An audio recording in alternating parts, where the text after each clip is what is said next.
This is Scott the Fix-It Guy. Our goal with our videos is to empower you to be able to do the repairs on your own and save a whole lot of money and also get that great feeling of having fixed it by yourself.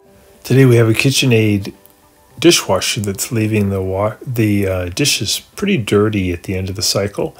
We're going to check a couple things to see what might be causing that. First thing I'll do is I'm going to go ahead and put in a bowl in the upper rack and maybe a glass too that are facing up so that when I run the cycle they should fill with water pretty quickly. This is just to make sure that there's enough water coming into the machine during the cycle and that the circulation pump has enough power to push water into the upper area of the dishwasher. So I turned it on, press the start button, and then I'll wait about 5 minutes. And after 5 minutes, if you open it up and take a look, they should be full of water. So it looks great. Plus I'm getting a lot of steam, which is a really good sign. If your dishwasher isn't getting hot, then the dishes won't get clean. The water level looks really good. It's up as high as the round heating element. It's touching the heating element. So I know that the water level is good. If you don't get enough water, your dishwasher will not clean well. If it doesn't get hot, it won't clean well.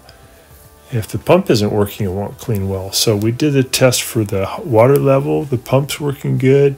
It's getting hot. So a couple other things could cause it. One is improper detergent that's not strong enough. The other is the mechanical action of the water may be getting blocked by clogged spray arms. So I'm going to twist this little nut here on this middle spray arm, take it off, and take a look at these little holes to see if any of them are clogged. And it turns out that more than half of them were clogged with food debris. So the pump was trying to push the water out to clean the dishes, but it just couldn't. Also notice that the filter was loose. It wasn't locked into position. So all the food debris was coming through the filter and actually getting pushed into the system through the spray arms and clogging the spray arms. So you got to make sure when you put the filter back in that you get it down all the way low and twist it so it locks into position. And I also remove this bottom spray arm by twisting the nut on it to take it out. Looking at these, I noticed that almost all of the holes are clogged with food debris. So the dishwasher was trying to do its thing. It had enough water. The water was hot enough, probably had the right kind of soap, but there was no mechanical action because the holes were all clogged. So we're going to go over how to clean that up, taking out all the filters.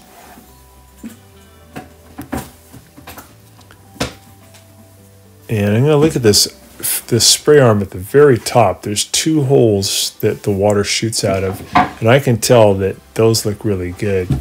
If they were clogged, I would try to pull the debris out of the 2 little jets or 2 little holes, but this one looks really good. So there's actually 3 spray arms, and first thing I'll do is I'll just take a sponge and clean the filters, just get all the junk off. The other thing I try to get all my customers to do is to rinse their dishes before they put them in the dishwasher, and that makes the dishwasher do really well and last a lot longer. So now here's the cone filter. I'm just going to rinse off any debris that might be on there.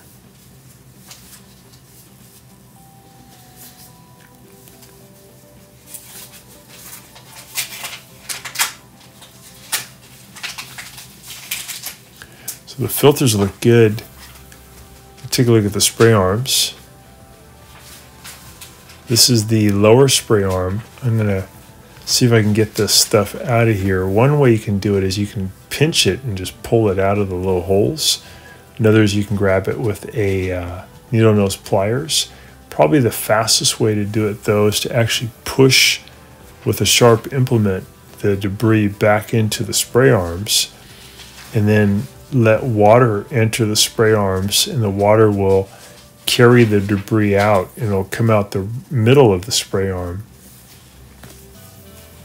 So that's what I'm going to do. I'm going to push the stuff in with this poking tool called an owl.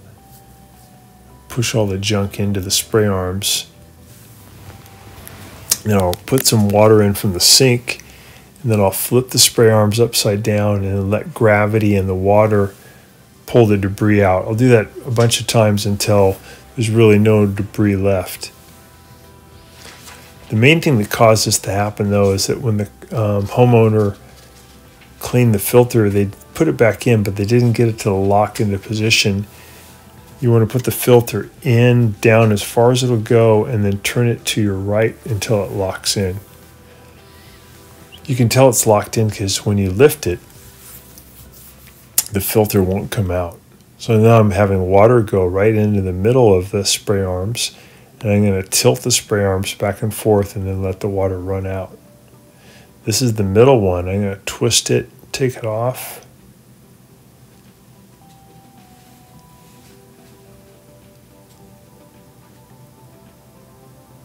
And clean it also, and then put it back in.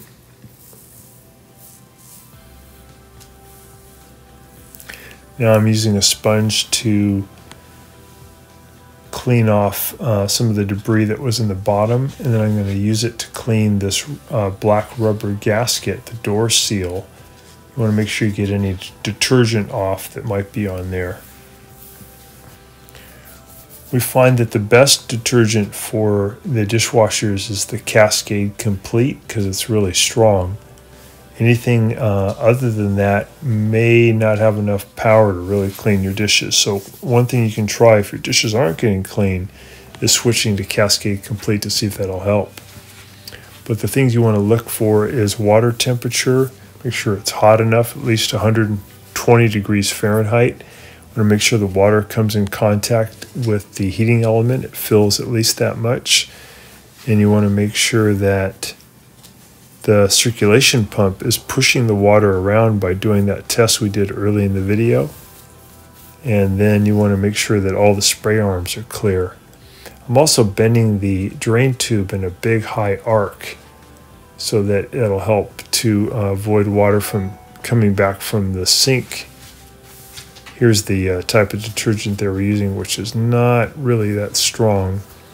So switching to Kitchenaid Complete could make a big difference, but this one really just had the occluded spray arms. Thanks for watching. Thanks so much for watching our video. We really appreciate your support. And when you get a chance, please press the subscribe button below so you can be subscribed, and also the notification bell so we can send you more videos about appliance repair. Please also give us a thumbs up if you enjoyed the video. If you really liked the video and it really helped you, please press this new applaud button and you can show your support and also get a nice clapping hands for your video. Thanks again.